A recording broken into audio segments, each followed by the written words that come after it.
Ya, pengabdian dan pengorbanan. Wujud dari tanggung jawab juga berupa pengabdian dan pengorbanan. Ya, kita ingat ada seorang karyawan itu akhirnya dia dibunuh oleh perampok hanya untuk melindungi aset-aset perusahaan supaya tidak diambil. Ya, atau misalnya saya ingat kawan saya itu, ya, karena motornya itu adalah motor untuk asetnya, dia motornya diambil lalu dia ditembak oleh pencuri motornya itu, meninggal dunia ya. Pengabdian adalah perbuatan baik yang berupa pikiran, nah itu, pendapat ataupun tenaga sebagai perwujudan kesetiaan, cinta, lalu kasih sayang, hormat atau suatu ikatan, dan semua itu dilakukan dengan ikhlas. Jadi kalau kita di perusahaan itu, misalnya kita mengambilkan bos kita air minum, itu bagian dari, ya, itu tadi, pengabdian. Bukan cari muka, lihatlah dia cari muka tuh. Ya kan, mulailah. Ini kadang terjadi ketidakenaan. Ya, ada blok-blok karyawan. Ya kan? Ini bisa terjadi. Dalam suatu sekolah juga. Lihatlah dia tuh.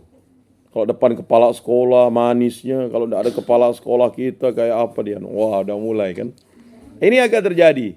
Makanya ilmu sosial dasar tuh menjawabnya. Bagaimana persoalan itu? Ya. Apalagi misalnya, ya, yuk kita ke kantin, yang diajaknya kawannya sebelah, yang ini tidak diajaknya karena alasan dia nih pelit, udah itu, udah, ya kan?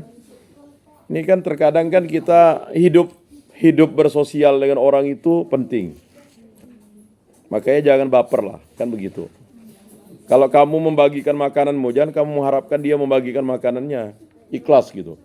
Kalau kamu menolong orang, jangan mengharapkan orang itu menolong kamu. Ini terkadang kan kita nih mau ada ada budi dibalas katanya kan begitu. Ya kan? Ya ada budi dibalas. Kalau tidak ada budi tidak dibalas kan gitu. Ya kan? Pengabdian bermacam-macam bentuknya. Yang paling dasar adalah pengabdian kepada keluarga. Nah, pengabdian kepada keluarga. Lalu kepada Tuhan. Mana dulu kamu? Pengabdian kepada Tuhan atau kepada keluarga? Nah kan pasti selalu bilang gitu. Padahal Tuhan mengharapkan pengabdian kepada keluarga dong. Nah, nggak bisa pilih dua-duanya. Enggak.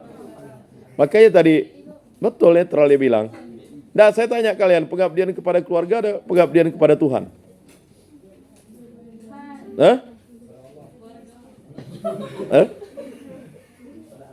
Ya pasti rata-rata kepada keluarga lah. Kamu sekolah nih karena menyenangkan orang tua kan? Menyenangkan Tuhan nggak kamu sekolah nih?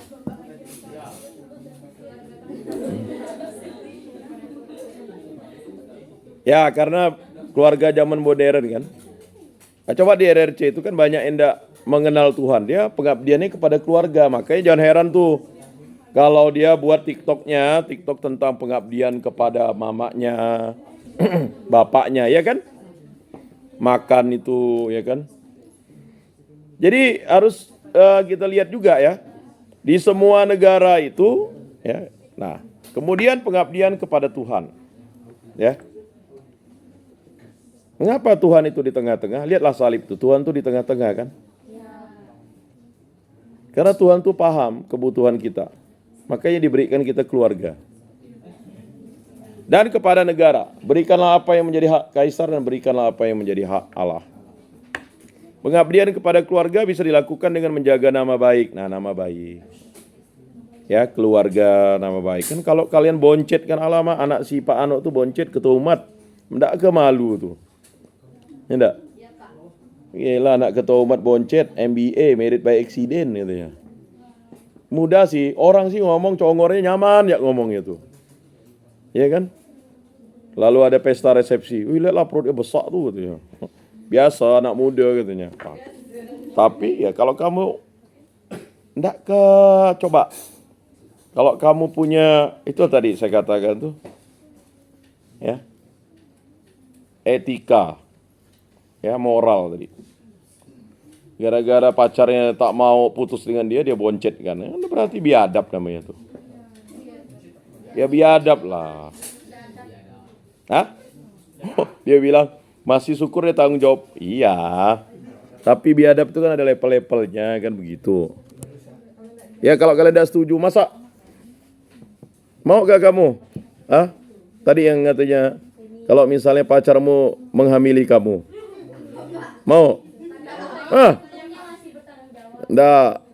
Iya, tanggung jawab itu karena bapaknya bawa mandau kan?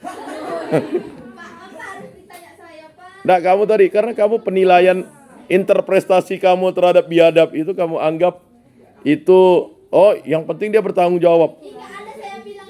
Oh, enggak ada kah? Oh, udah diralatnya. Berarti setuju ya. Ya, karena ini kan kalian ini kan guru moral kan begitu. Betul sih. Gimana ya? Kalian ini payah, Pak. Menelanjangi diri sendiri kalian itu. Alamak, dia ini guru agama, masa dia boncet? Dia suruh perawan perjaka, tapi dia sendiri yang ngantam. Nggak, ini udah masuk ke ini ya. Kan begitu kan? Dia ngomong dengan anak muridnya begini, tapi dia, aduh. Ujung-ujung kawinnya kena sanksi adat ya, karena tak beradab tadi. Ya. Iya main hantam-hantam. Ya itu pernah terjadi dengan salah satu kawan saya. Dia tidak mau jadi penyuluh. Bayangkan sekantor tuh dia diolok. Gimana kau nih katanya. Kawin baru sebulan dah istri kau melahirkan katanya. Dah. Cinta satu malam. Ya kita terbuka lah karena kalian guru moral kan. Masa kalian nanti udahlah bang hantam ya bang. Hancur malah dia yang menelanjangi dirinya sendiri lalu kan jadi nanti susah. Atau lagi gini. Wah, udah dia melakukan tiba-tiba sekian tahun dia menjadi sok suci. Wah, lihat tuh, ya kan? Anaknya tuh. Padahal tidak mikir juga dia gitu juga. Ini kacau. Maka itu tadi, kalau orang itu sadar, dia tidak akan mengulangi itu dan dia tidak akan mencemarkan nama orang. Karena itu tadi. Kali ini karena nilai setitik rusak susu sebelanga. Susah. Inilah katekis kan. Kayak tetangga saya itu kan susah jadinya. Ya tapi ya karena kita udah dewasa itu hak dia lah. Tapi kan harusnya dijaga lah itu. Nama baik keluarga. Dan tidak melanggar norma dan akidah yang berlaku. Bayangkan akidah. Akidah itu dogma ya. Ajaran agama. Ya. Kasihanlah misalnya suaminya dikasih second. Istrinya dikasih second. Kan gitu. Iya.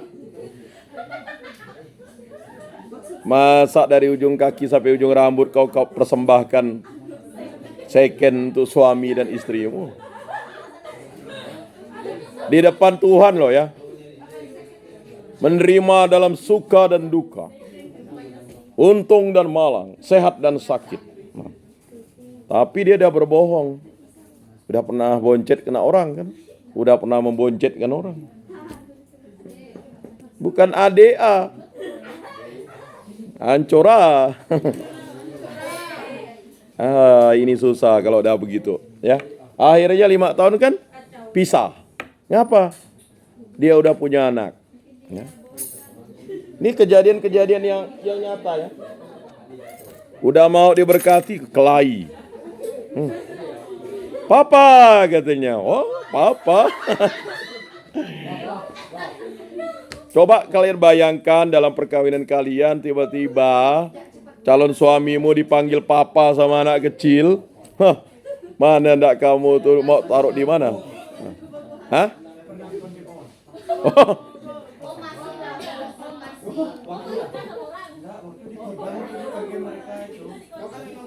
Oh. Ini kesaksian yang nyata ya, bahwa dia adalah salah satu tersangka, diduga. Nah, kacau kau. Ini berarti kau sering mempermainkan perempuan ya? Om. Oh.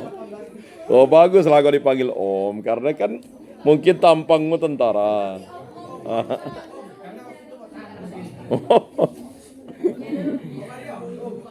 Atau nanti misalnya tiba-tiba Mama, udah mulailah, ya. Itu kejadian nyata. Habis bonyok-bonyok mukanya di plaza sama keluarganya. Tapi mau gimana? Lalu memohon-mohon kepada pastor, tolonglah pastor, enggak bisa, kamu sudah berbohong. Lalu resepsinya di samping gereja lagi gedungnya. Aduh. Ya itulah tadi kenyataan yang harus diambil kalau seseorang sudah berbohong. Jangan pernah berbohong ya tentang status Anda ya. Lebih baik Anda mengakui saja supaya suami atau istri Anda itu ya kan menerima dengan kepahitan. Lebih bagus dia tahu daripada dia tidak tahu. Kalau sudah tahu tapi kalian melanggar, kacau. Kacau nanti. Ya permasalahan keluarga itu dimulai dari ketidakjujuran kan. Makanya orang lebih senang kawin dengan janda atau duda karena dah jelas. Ya kan? Ya kan? Kamu mau duda yang jujur atau perjaka yang bohong? Om-om yang berduit luar biasa. Jadi saya tidak bisa lagi memilih jawabannya. Ya, memang realita hidup itu semuanya, ya kan? Ya, duit itu ingat bukan segala-galanya, tapi segala-galanya pakai duit ya.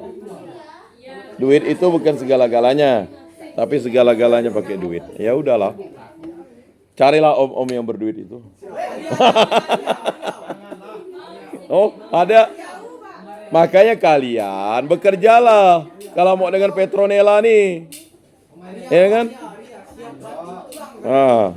Minimal setang bulat gitu, Pak. Ya, setang bulat ya?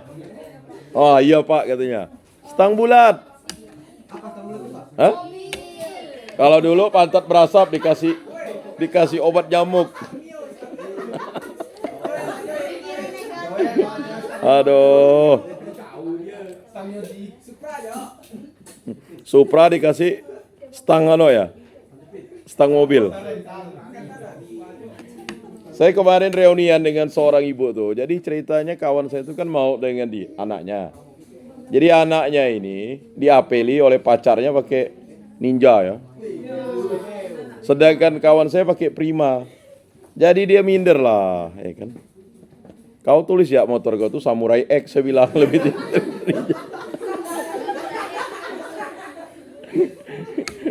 oh nih. Aduh, saya udah lobby mamanya, udah bagus lah ya kan. Kamu nih, kenapa lah? Nggak mau saya bilang. Nggak jodoh katanya. Ya itulah terkadang ya kita tidak tahu siapa, tapi jelas di situ. Jadi dengan melihat pengertian maupun macam-macam pengabdian dan pengorbanan, memahami arti dan makna pengabdian dan pengorbanan, diharapkan kita meneladani. Karena sebenarnya hakikat pengabdian atau pengorbanan adalah merupakan usaha memikul tanggung jawab dan melaksanakan kewajiban sebagai manusia. Pengorbanan berarti pemberian untuk menyatakan kebaktian dengan penuh rasa ikhlas dan tidak mengandung pamrih. Perbedaan antara pengabdian dan pengorbanan tidak begitu jelas. Jika ada pengabdian, maka ada pengorbanan. Pengabdian lebih banyak menunjuk kepada perbuatan, sedangkan pengorbanan lebih banyak menunjuk kepada pemberian sesuatu. Jadi, kalau kamu mengabdi kepada orang tuamu memberikan pengorbanan kepada kalian. Ya. Kalian minta HP dibelikan, padahal tidak tahu mamanya, bapaknya mungkin ya di sana harus berutang. Ya. Ada yang jual sawah kali ya? Ada. Saya ingat sepupu saya dulu sampai jual kebun sawit bapaknya demi anaknya beli motor. Saeb, Satria F. Saya geleng-geleng kepala. Ya kan? Dulu saya SMA tuh jalan kaki walaupun saya tinggal di ini ya. Ini anak-anak nih kalau enggak beli motor susah katanya. Sampai ini ya, tapi ya udahlah. Itulah bagian dari pengorbanan tuh anak. Ya, kalian bisa baca ini ya, tinggal lanjut saja ya. Ya, kita masuk ke manusia, kegelisahan dan ketentraman. Kegelisahan dan gejala. Saya tahu kalian gelisah sekarang. Gelisah. Karena yang pertama gelisah, kirimannya datang dah, orang tua sehat dah. Yang ketiga misalnya ya pasti ya. Apalagi kalau sampai kalian sakit di sini, pasti orang tua kalian pasti sangat kebingungan. Ya. Nah itu. Apalagi kalau misalnya terjadi orang tuanya sakit kan, bagaimana mau bayar kos, bayar kuliah, makan, minum, ya. Bersyukurlah yang masih melihat orang tuanya setiap saat tinggal di rumah orang tua. Ada juga yang aneh, mahasiswa mau tinggal kos dia walaupun rumah orang tuanya dekat di Pontianak. Karena ingin merasakan kebebasan, ya kan? Nyaman tinggal di kos nih, tidak diatur orang tua. Tapi ada juga yang ngomong, nyaman kok tinggal dengan orang tua, ya kan? Bisa lihat orang tua, makan, minum, ya kan? Nah, tapi ya itulah namanya manusia. Makanya manusia kegelisahan dan ketentraman. Kegelisahan berasal dari kata gelisah yang berarti tidak tentram hatinya. Selalu merasa khawatir, tidak tenang, tidak sabar, cemas. Ya kan? Sama seperti mereka ini kan lagi tidak tenang ya. Tidak tahu apa yang dipeributkan di situ. Seperti anak SD, SMP, dan SMA coret-coret. Itu karena apa tadi? Karena tidak tentram dari itu. Ya. Sehingga kegelisahan, nah dia udah ada gelisah, udah ke toilet dah nyaman dia. Lalu ngacau kawannya. Nah, sehingga kegelisahan merupakan hal yang menggambarkan seseorang tidak tentram hati maupun perbuatannya. Merasa khawatir, tidak tenang dalam tingkah lakunya, tidak sabar ataupun dalam kecemasan. Nah, ini kita terjadi ya, apalagi kita mahasiswa nih. Apalagi yang di Muna kan. Ya, bapak mamanya jauh, adiknya jauh ya kan, mau naik pesawat 2 kali ya. 2 kali ke 3 kali? 3 kali pesawat. Nah. Nanti Natal mau kemana ya kan? Bawalah dia di kampung. Nah, dia kan ndak ini ya, ndak pulang kan Natal? Carilah bawa di Natal nanti biar merasakan. Ya kan bermalam di situ merasakan ya, cari bapak dengan bapak angkat, mama angkat bah. Biasalah kan kalau merantau kan. Nah, jangan ikut yang laki-laki, nanti ditelantarkan. Lalu dibawa ke Melawi sama dia, lalu dikawinkan pula tuh sebenarnya. Nah, karena memang masih ada daerah tuh kalau misalnya tiba-tiba dia bawa kamu ke Melawi, orang kampung bilang, itu kah? Ya udahlah, biar mesra langsung kawinkan katanya. Bingung nih. Pulang-pulang waktu udah semester 2 ngelapor. Pak, kami udah dikawinkan. Nah, ini repot juga.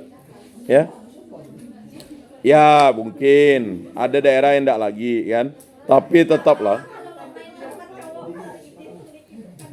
Oh, iyalah. Kegelisahan berasal dari kata gelisah. Gelisah artinya rasa yang tidak tentram di hati dan merasa selalu khawatir, tidak dapat tenang tidurnya, tidak sabar lagi menanti, cemas dan sebagainya. Kegelisahan menggambarkan seseorang tidak tentram hati maupun perbuatannya. Artinya merasa gelisah, khawatir, cemas atau takut dan jijik. Ya. Jadi kalau orang jijik itu sebenarnya gelisah juga.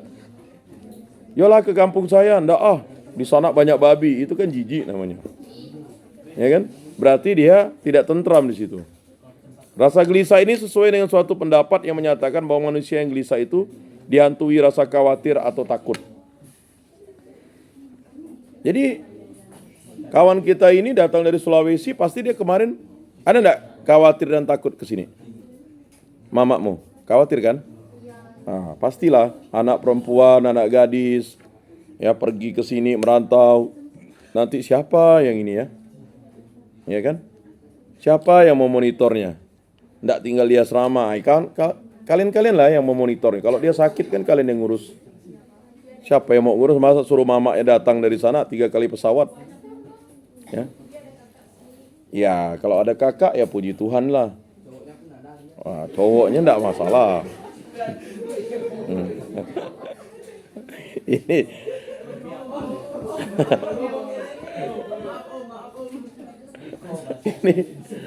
Ini bahaya dia nih. Ya kan? Ya puji Tuhan lah kamu bisa memacari dia. Artinya puji Tuhan, haleluya. Kemudian manusia suatu saat dalam hidupnya akan mengalami kegelisahan. Kegelisahan yang cukup lama akan menghilangkan kemampuan untuk merasa bahagia. Jadi, saya lihat muka-muka kalian di sini kan ada yang masih gelisah. Jadi, menghilangkan rasa bahagia kalian. Tidak bahagia. Apa bahagia yang kamu rasakan? Pulang kampung kena marah. Datang ke stakan ini di banyak tugas. Jadi apa yang harus dibuat ya? Nah, makanya bahagia itu adalah pilihan. Oh, ada yang ngomong bunuh diri, bahaya dia. Ya. Begini, orang yang bunuh diri itu kalau dilihat dari skalanya itu adalah orang yang memilih tidak bahagia kan gitu. Karena gini, kehidupan itu kan anugerah. Bayangkan ada yang mempertahankan hidupnya sampai misalnya operasi jantung, ganti jantung, ya kan? Sampai ratusan miliar pokoknya untuk mempertahankan hidupnya.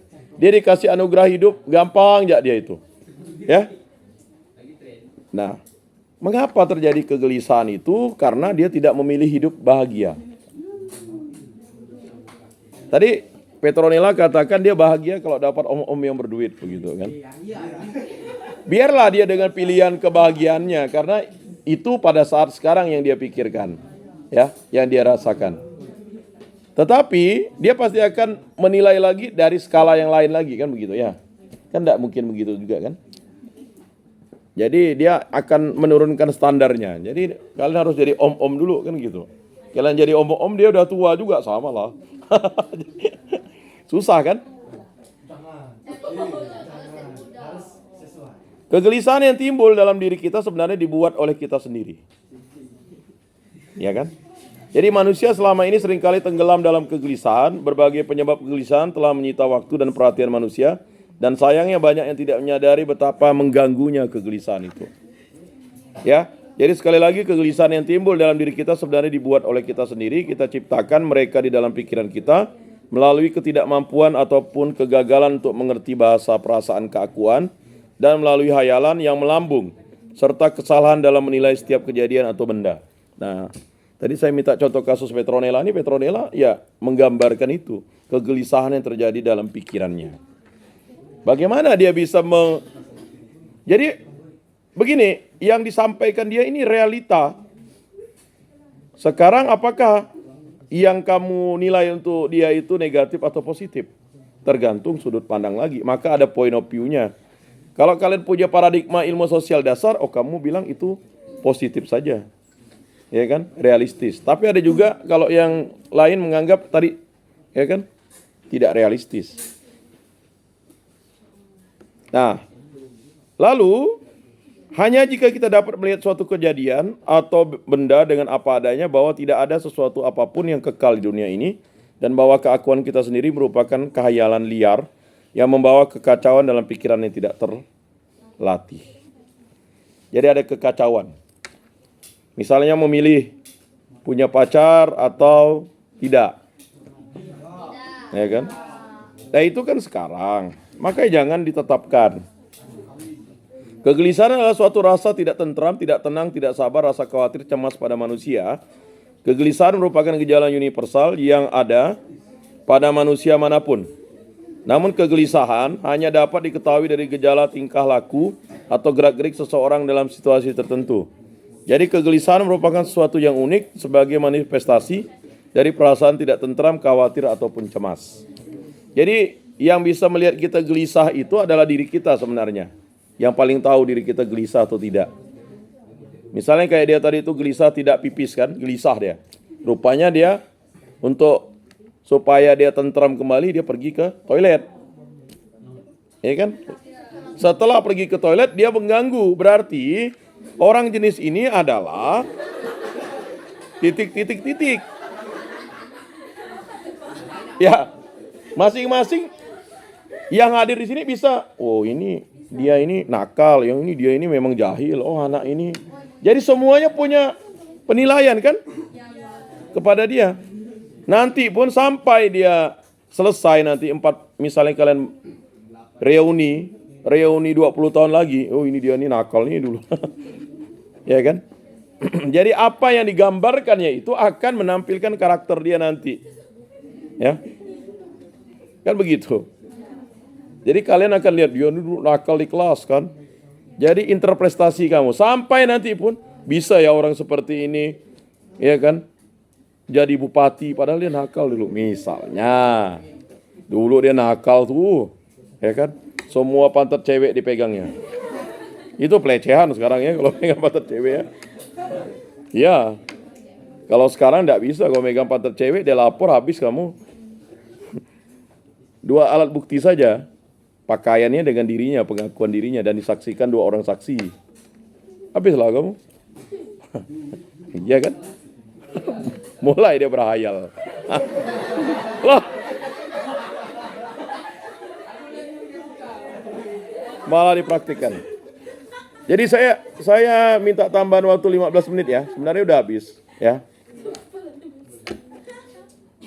Kegelisahan hanya dapat diketahui dari gejala tingkah laku atau gerak-gerik seseorang dalam situasi tertentu. Gejala tingkah laku atau gerak-gerik itu umumnya lain dari biasanya, misalnya berjalan mondar-mandir dalam ruang tertentu sambil menundukkan kepala, memandang jauh ke depan sambil mengepal-ngepalkan tangannya, duduk termenung sambil memegang kepalanya, duduk dengan wajah murung atau sayu, malas bicara dan lain-lain. Ya kan?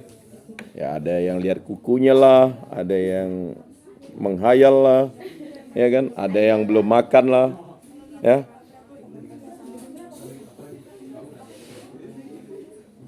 Kegelisahan merupakan salah satu ekspresi dari kecemasan. Karena itu dalam kehidupan sehari-hari kegelisahan juga diartikan sebagai kecemasan, kekhawatiran ataupun ketakutan. Masalah kecemasan atau kegelisahan berkaitan juga dengan masalah frustasi yang sering secara definisi dapat disebutkan bahwa seseorang mengalami frustasi karena apa yang diinginkan tidak tercapai. Jadi keinginannya tidak tercapai, ya. Jadi tolong kalian jangan frustasi ya. Kalau misalnya kalian ditolak, jangan dukun bertindak pula kan. Ya?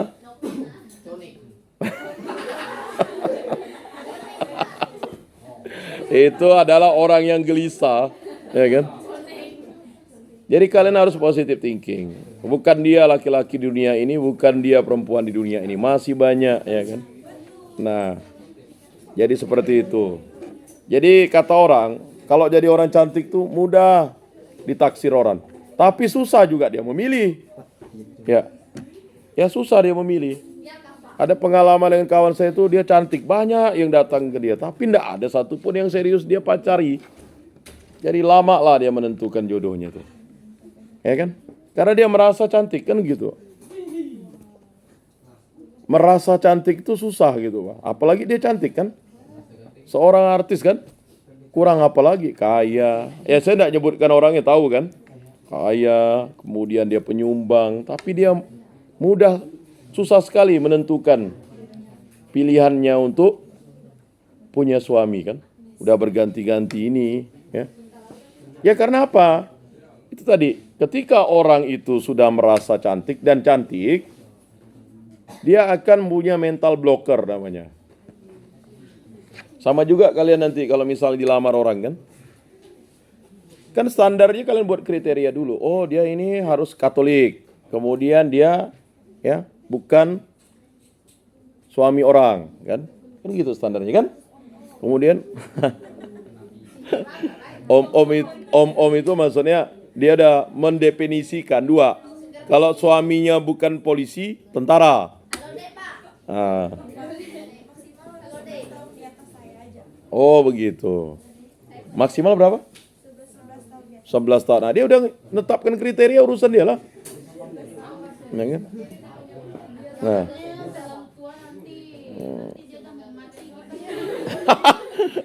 Itu tadi. Itulah. Kok bisa kamu berinterpretasi gitu dengan dia? Itu kan hak dia untuk memilih. Maka Sigmund Freud, ahli psikoanalisa, berpendapat bahwa ada 3 macam kecemasan yang menimpa manusia, yaitu kecemasan kenyataan, objektif. Kemudian kecemasan neurotik dan kecemasan moral. Nah, kita masuk ke kecemasan objektif ya. Kecemasan tentang kenyataan adalah suatu pengalaman perasaan sebagai akibat pengamatan atau suatu bahaya dalam dunia luar. Bahaya adalah sikap kecandaan dalam lingkungan seseorang yang mengancam untuk mencelakakannya. Pengalaman bahaya dan timbulnya kecemasan mungkin dari sifat pembawaan, dalam arti kata bahwa seseorang mewarisi kecenderungan untuk menjadi takut kalau ia berada dekat dengan benda-benda tertentu atau keadaan tertentu dari lingkungannya. Kehidupan ini yang menyebabkan mereka menjadi gelisah. Mereka sendiri sering tidak tahu mengapa mereka gelisah. Mereka hidupnya kosong.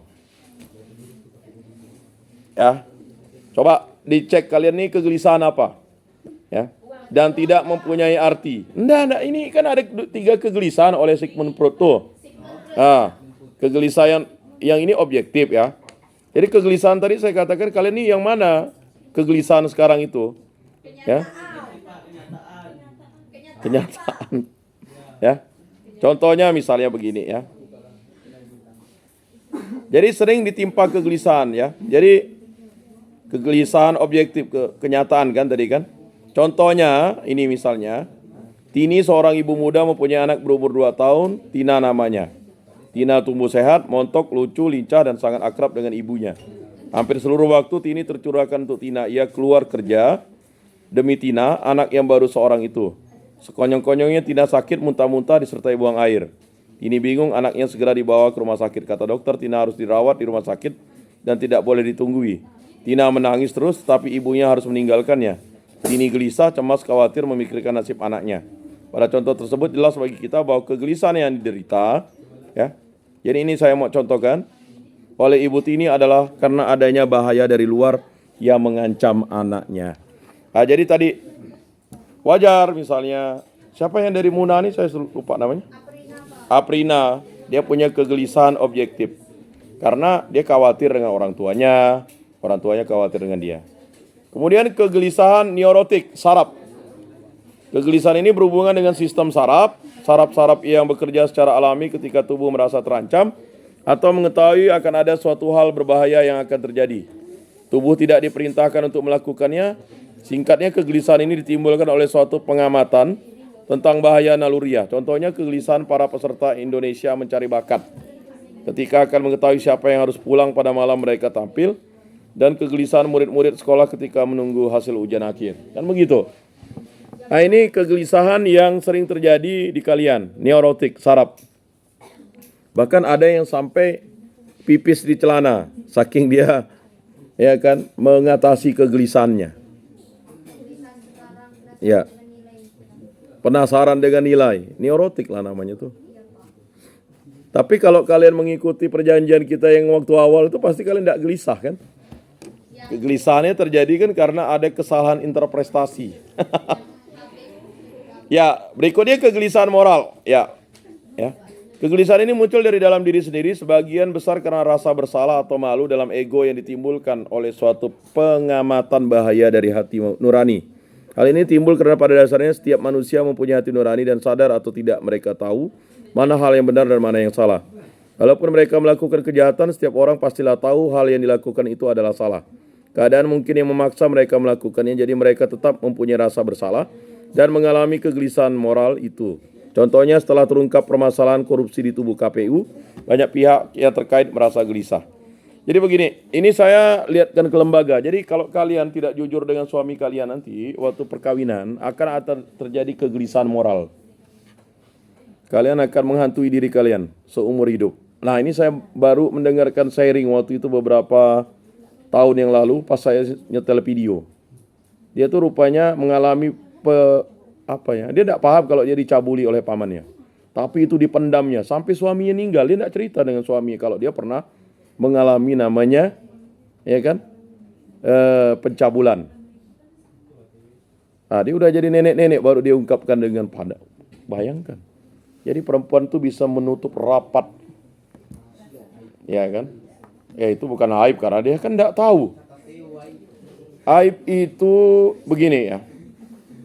Harus dipahami. Jadi kalau kalian sebagai lelaki dewasa tuh harus memahami. Ya, ada orang yang tidak tahu membela diri atau misalnya dia dibius atau dia diperkosa, itu sebenarnya adalah korban, bukan aib. Aib itu sengaja dilakukan. Contohnya dia tidak tahu kalau dia itu dia menginginkan seseorang, jadi dia mempersembahkan tubuhnya. Nah, itu harus dibedakan ya. Jadi kalau kita sudah punya gambaran pemikiran yang cendekiawan itu harus paham ya. Ada korban. Jadi korban itu adalah orang yang mendapat tindakan kejahatan tanpa dia tahu bahwa itu dilakukan kepada dirinya. Misalnya kalian dikasih obat bius, ya, lalu diperkosa, ya kan? Itu kan akan menimbulkan yang namanya ya kegelisahan terus-menerus. Dan itu tidak bisa kita ya tangani hanya dengan waktu yang cepat. Waktu perang, ya. Atau misalnya trauma masa kecil dan sebagainya. Nah, makanya jadi janganlah jadi orang biadab itu kan begitu. Karena kamu akan merusak ya, bukan hanya moral diri kamu tapi moral orang lain juga. Jadi kejahatan itu sepertinya ya, misalnya kamu megang payudara kawanmu kan, kayaknya nakal kamu kan. Tapi kejahatan itu akan diingat sepanjang masa oleh si perempuan itu. Iya kan? Tidak percaya? Lah, kamu mau kawin dengan anaknya si itu. Dia itu dulu begini-begini. Dah tidak jadilah. Kan? Misalnya ya. Jadi ya ini masalah-masalah yang harus kalian hadapi. Ya. Jadi mengapa kalian ini sebagai guru moral ini harus mempunyai sikap perilaku yang ya mampu mewujudkan diri kamu tidak melanggar moral, berciuman tidak melanggar moral ya. Nah, kalau kalian berzina berarti biadab kan? Ya kan jangan berzina. Ya itu udah melanggar moral, tapi maksudnya kategori itu kan sudah memutuskan hubungan kamu dengan Tuhan. Jadi 3 dosa berat itu berzina, membunuh dan menghujat Roh Kudus. Sekali kamu berzina berarti kamu sudah memutuskan hubungan kamu dengan Yesus Kristus. 2 kali makin jauh, 3 kali makin jauh. Ya. Akhirnya apa yang terjadi kan? Yang terjadi adalah kegelisahan moral ketika kamu mendapatkan seseorang yang bertanggung jawab dengan kamu.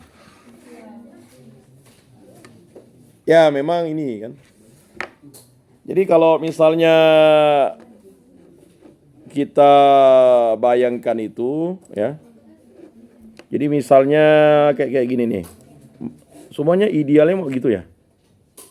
Idealnya mau seperti ini kah? Nah ini ada lagu, pasti kalian tahu lah dia lagunya.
Hah? Hah? Masih itu lagunya, masih. Ada.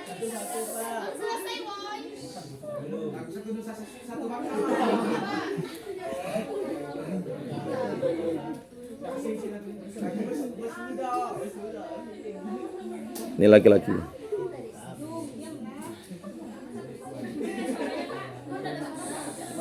Laki-laki.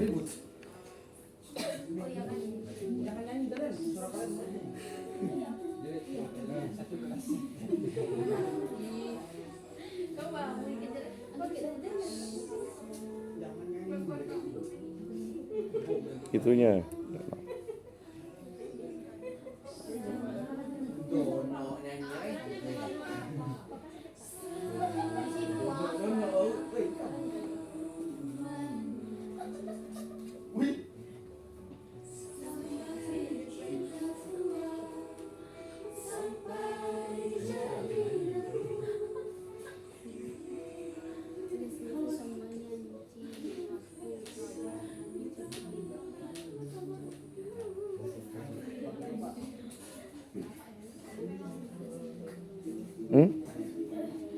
Sedih kan lagunya?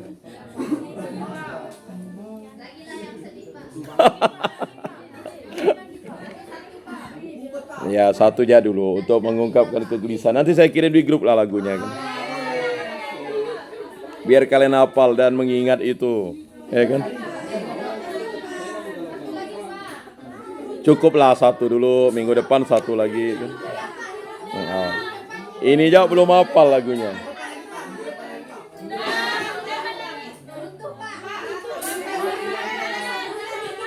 Baik, demikianlah yang dapat saya sampaikan. Mari kita tutup dalam doa. Dalam nama Bapa dan Putra dan Roh Kudus, amin. Allah Tritunggal yang Maha Kudus, Engkau tahu kegelisahan kami, Engkau tahu juga kepanikan kami, dan Engkau tahu apa yang kami butuhkan.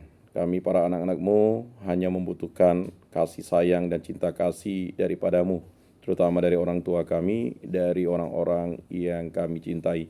Dan kami juga berdoa bagi saudara-saudari kami dan semua teman-teman kami yang ada di tempat ini. Semoga mereka tahu bahwa kebutuhan mereka akan cinta kasih Allah itu membutuhkan suatu pengorbanan dan pengabdian.